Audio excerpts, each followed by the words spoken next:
On l'a toujours dit, il ne faut jamais continuer à dépendre du pétrole et du gaz pour développer l'Algérie, pour assurer le développement de l'Algérie. On parle même pas de développement, pour assurer la survie. Et cette malédiction, elle risque de s'aggraver pour l'avenir, puisque en 2024, par exemple, l'Algérie a enregistré le niveau de ses exportations de gaz le plus bas. 2024, ça a été une très mauvaise année pour l'Algérie. Nos exportations de gaz, elles sont de moins en moins, elles sont en train de baisser. Nous avions, jusqu'en octobre 2021, le Maghreb Europe qui passait par le Maroc pour aller vers l'Espagne. Depuis 2021, on n'a que 2 gazoducs au lieu d'avoir 3. Ça a été une erreur, vous allez voir pourquoi. Puisque nos capacités d'exportation ont baissé et que nos volumes d'exportation ont baissé. Et donc l'argent qu'on gagne grâce au gaz, les recettes ont baissé. L'Algérie a fait exprès d'élever, a décidé d'élever les capacités du Med-Gaz pour compenser la perte du Maghreb-Europe. L'Espagne nous achetait beaucoup plus de gaz quand on avait le gazoduc Maghreb-Europe. Ça passait par le Maroc, ça nous permettait de vendre aussi du gaz au Maroc. Donc notre capacité d'exporter avec le Maghreb-Europe était plus importante et on arrivait à gagner plus d'argent en utilisant le Maghreb-Europe. C'est une connerie absolue. Aucun pays au monde ne se prive d'un gazoduc. La construction de gazoducs, c'est 3, 4, voire plus milliards, des milliards de personnes n'abandonnent des gazoducs. Il n'y a que l'Algérie qui l'a fait. On l'a toujours dit, il ne faut jamais continuer à dépendre du pétrole et du gaz pour développer l'Algérie, pour assurer le développement de l'Algérie. On parle même pas de développement, pour assurer la survie. Parce que réellement, l'Algérie a survécu grâce à son pétrole et son gaz. Elle ne s'est pas vraiment développée parce qu'elle n'a pas pu devenir un pays émergent, malgré ses atouts géographiques, humains, démographiques, malgré son emplacement stratégique important au cours de la Méditerranée, en Afrique du Nord, sur le continent africain, malgré son vaste territoire. L'Algérie, normalement, elle aurait dû devenir un pays riche ou un pays émergent, du moins, depuis de nombreuses années. On n'a pas pu le devenir. Pourquoi? Parce que cette dépendance vis-à-vis du pétrole et du gaz, qui est devenue une malédiction. On l'a toujours dit, sauf qu'on l'explique pas assez avec les chiffres. Mais cette malédiction, elle risque de s'aggraver pour l'avenir, puisque en 2024, par exemple, je vous apprends que nos exportations de gaz ont enregistré leur niveau le plus bas durant ces 4 dernières années. C'est-à-dire entre 2020 et 2024, en 2024, l'Algérie a enregistré le niveau de ses exportations de gaz le plus bas. On n'enlève pas que l'année 2020 parce qu'il y avait la Covid-19, etc. Entre les 4 années à les dernières, 2024, ça a été une très mauvaise année pour l'Algérie. Nos exportations de gaz, elles sont de moins en moins, elles sont en train de baisser. Et qui dit baisse des exportations, il dit baisse des recettes en devises. Donc, des baisses pour les recettes du pays. Et donc, de la richesse en moins. Et encore une fois, je ne le dirai jamais assez, quand les dirigeants algériens vous parlent de création de richesse, un PIB en dinar, ou le dinar, créer de la richesse en dinar ne veut rien dire. Parce que la richesse que nous créons en dinars, elle n'est pas exportée à l'étranger, elle ne nous ramène pas des devises, et nous sommes dépendants de nos importations dans pas mal de domaines. Dans les médicaments, pour se soigner, dans l'alimentation, pour se nourrir, dans les vêtements, pour s'habiller, dans les voitures et les machines industrielles, pour faire fonctionner notre pays. Donc, la richesse qui est créée en dinars n'a pas de sens. Les pays émergents ont des PIB forts et élevés parce qu'ils exportent. Parce qu'ils ont une consommation nationale forte, c'est des pays de plus de 100, 200, 300, 400 millions d'habitants, genre comme l'Inde, la Chine, le Brésil, l'Indonésie, etc. Ou ce sont des pays qui exportent beaucoup vers le marché mondial, comme la Turquie par exemple, comme le Vietnam, comme la Thaïlande, et qui arrivent à gagner de l'argent, qui arrivent à gagner des devises. Et avec ces devises, ils arrivent à développer, à créer des infrastructures et développer leur pays et faire de leur pays un pays émergent. Mais créer de la richesse en dinar aujourd'hui et avoir des exportations faibles pour un pays de même pas 50 millions d'habitants comme nous, c'est du n'importe quoi. C'est vraiment du n'importe quoi. Soyons un peu logiques. La richesse, elle est d'abord créée en euros et en dollars. C'est ça la véritable richesse. Les richesses qui sont créées en dinars, ça sert à rien. Les dirigeants algériens, que l'agriculture algérienne, elle a produit pour 35 milliards de dollars. C'est complètement faux, puisque elle a produit en dinars. Combien on exporte? Combien de nos produits agricoles on exporte? C'est que dalle. C'est une petite quantité insignifiante. Ça nous ramène quelques dizaines de millions de dollars, pas plus. Donc, on n'a pas de richesse. La richesse réelle, c'est ce que tu exportes vers l'étranger, qui te ramène des devises, des euros et des dollars, et avec ces euros et ces dollars, tu arrives à acheter ce que tu ne produis pas et satisfaire tes besoins locaux et construire ton pays. C'est ça la véritable richesse. Le gaz, restons dans le gaz. Alors, les chiffres de 2024 sont inquiétants. Ils sont inquiétants, personne ne les dit aux Algériens et aux Algériens. Ils sont inquiétants. Les exportations de pétrole, de gaz ont chuté de 6,6% en 2024. On a atteint le niveau le plus bas durant ces 4 dernières années. L'Algérie en 2020. Alors, le gaz, c'est un peu complexe. Il y a le gaz naturel, il y a aussi le GNL, le gaz naturel liquéfié, qui est à l'état de liquide. Quand les chiffres de l'Algérie, on parle du gaz naturel et du GNL. Parce que l'Algérie gagne de l'argent avec le gaz naturel, qui passe par des gazoducs. Nous en avons 2, alors que nous en avait 3. On avait le Trans-Méditerranéen Pipeline, jusqu'à l'Italie par la Tunisie. Le Medgaz depuis l'Algérie directement vers l'Espagne, la Méditerranée. Benissaf directement Almeria. Et nous avions, jusqu'en octobre 2021, le Maghreb-Europe qui passait par le Maroc pour aller vers l'Espagne. Depuis 2021, on n'a que 2 gazoducs au lieu d'avoir 3. On a laissé tomber le 3e gazoduc. Ça a été une erreur, vous allez voir pourquoi. Puisque nos capacités d'exportation ont baissé et que nos volumes d'exportation ont baissé. Et donc l'argent qu'on gagne grâce au gaz, les recettes ont baissé. Alors, l'Algérie a exporté GNL et gaz naturel liquéfié, GNL et gaz naturel classique, la totalité pour 48,7 milliards de mètres cubes. C'est pas important par rapport à nos besoins économiques et c'est pas important par rapport à nos exportations dans le passé. Alors, l'Italie qui est le principal, notre premier client du gaz, c'est l'Italie. Nous avons le gazoduc Trans-Méditerranéen Pipeline, qui a la capacité sa capacité de transporter le gaz, elle est de 33 milliards et demi de mètres cubes. C'est l'un des gazoducs les plus importants de la Méditerranée et du monde, il faut dire la vérité. Grand gazoduc important. En 2024, nos expéditions de gaz vers l'Italie via le gazoduc Transmed ont baissé de 3,1%. On a exporté pour 21,1 milliards de mètres cubes. C'est le niveau le plus bas depuis 4 ans. En 2024, l'Italie nous a acheté le niveau le plus bas de notre gaz. Nos exportations de gaz naturel via le Transmed vers l'Italie ont atteint leur niveau le plus bas en 2024. Uniquement 21,1 milliards de mètres cubes, alors qu'auparavant, on en exportait beaucoup plus.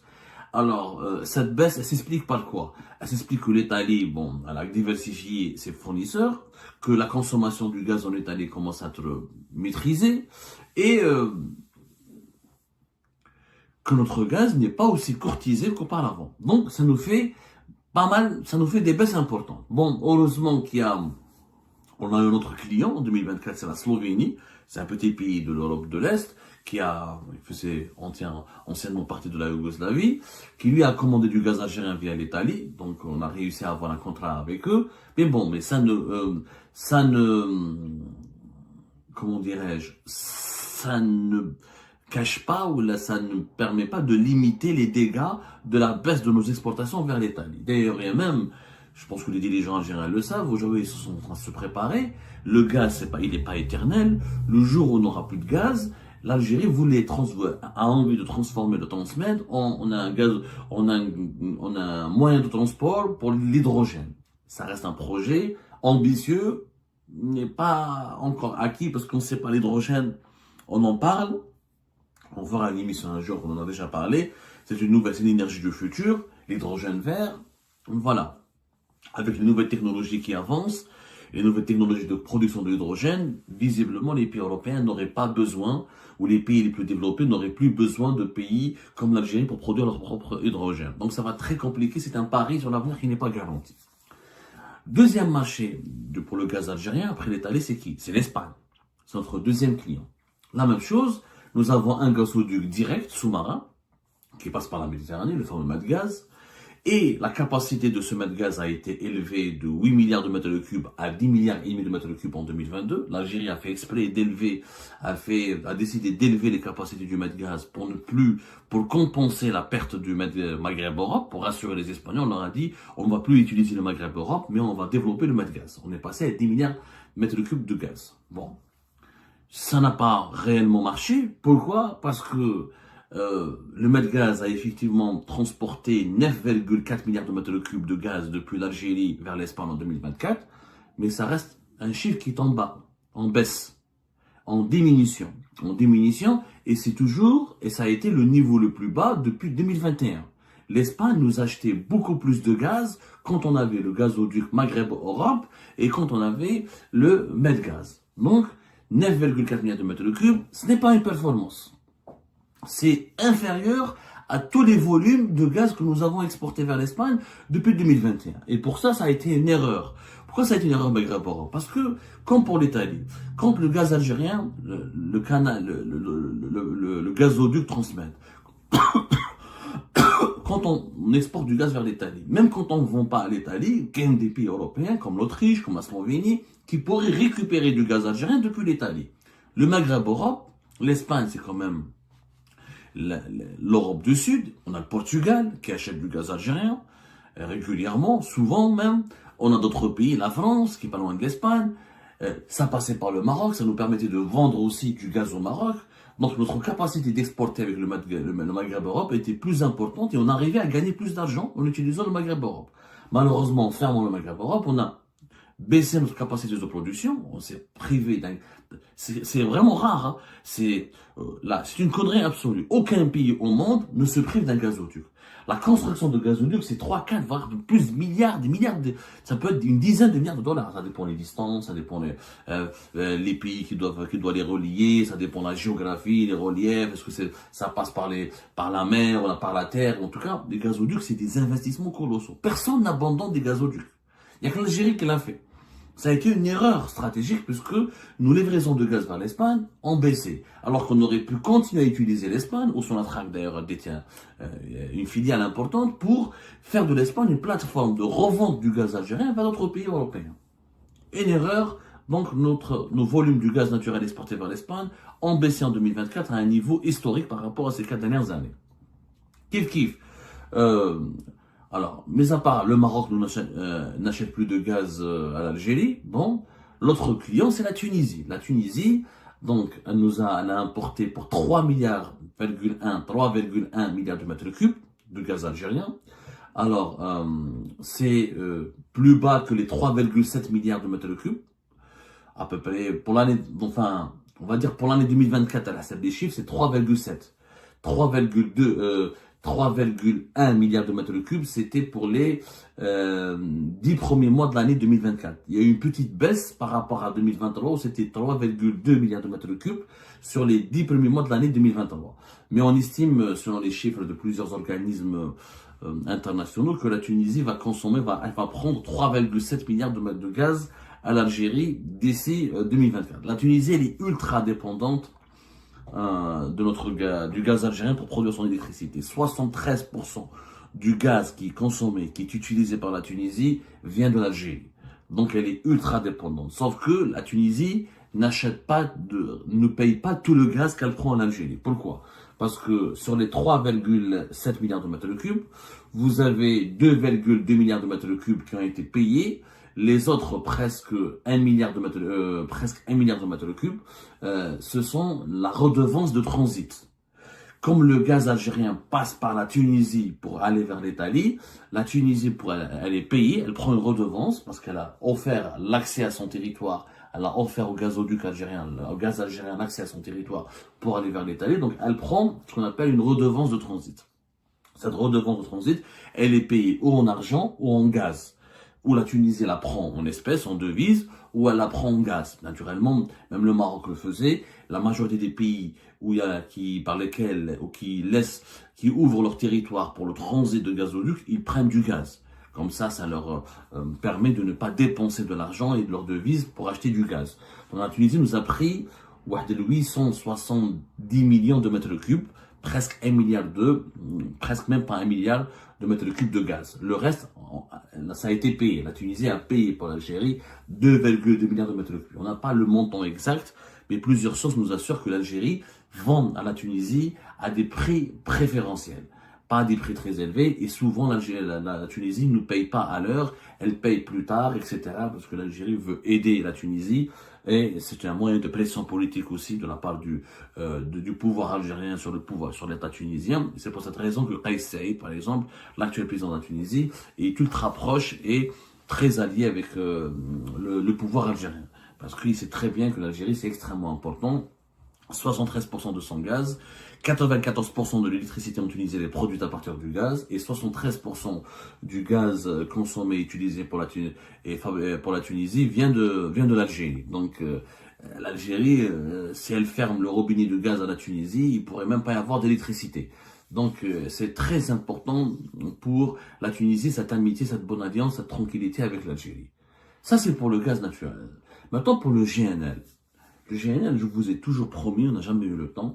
Nous étions l'un des leaders mondiaux, pratiquement le premier pays, début des années 60, à avoir fabriqué et commercialisé du GNL. On en parlera plus tard, mais malheureusement, les capacités d'exportation de l'Algérie de GNL sont en train de chuter de plus en plus. Alors qu'on était le pays leader des années 60, des années 70, nous sommes en train d'être éjectés du top 10 des plus grands pays fabricants et exportateurs de GNL ces dernières années, parce que malheureusement, nos capacités d'exportation et nos installations industrielles, elles sont vieilles, mal entretenues, nous n'avons pas suffisamment investi dans le GNL. Ça a été une erreur stratégique, la preuve. On a exporté pour 13, en 2023, 13,5 millions de tonnes. Alors en GNL, on parle de millions de tonnes, pas de milliards de mètres cubes. En gaz naturel, c'est l'équivalent de 16,8 milliards de mètres cubes de gaz. Mais ça c'est, que vous compreniez la nuance. En GNL, sur le marché international, on parle de millions de mètres cubes. Et en 2014, malheureusement, les exportations algériennes ont baissé de 14%. Une baisse plus importante que le gaz naturel, puisqu'on a exporté que 11,6 millions de tonnes. Alors que en 2013, on a vendu pour 13,5 millions de tonnes. Donc une baisse importante. L'Algérie reste deuxième exportateur de GNL africain derrière le Nigeria. Le Nigeria nous a dépassé, alors qu'on a été longtemps le premier exportateur dans le continent africain. Le Nigeria nous dépasse. Le principal client du GNL algérien, ça reste la Turquie. La Turquie, nous a acheté 4 millions et quelques de tonnes. La France est notre deuxième client avec 3 200 000 tonnes. Et l'Espagne et l'Italie sont le troisième et le quatrième avec 1,5 million de tonnes. Ce sont donc nos principaux clients, la Turquie, la France, l'Italie et l'Espagne. Donc vous voyez bien, nous avons une proximité très importante avec les pays européens. Et malgré cela, on se dispute avec l'Espagne et la France pour des raisons diplomatiques, alors qu'ils sont nos partenaires commerciaux et économiques les plus importants. Est-ce que ça vaut la peine de multiplier les crises politiques et diplomatiques avec ses principaux clients? Ça, c'est une question qu'on devrait se poser en Algérie. Je vous remercie comme d'habitude pour avoir suivi cette vidéo jusqu'à la fin. N'oubliez pas de nous laisser vos commentaires, vos réactions et vos likes sur cette vidéo et de vous abonner à la chaîne si vous n'êtes pas encore abonné. Donc voilà, merci encore une fois pour votre soutien et à la prochaine dans une nouvelle vidéo. Au revoir.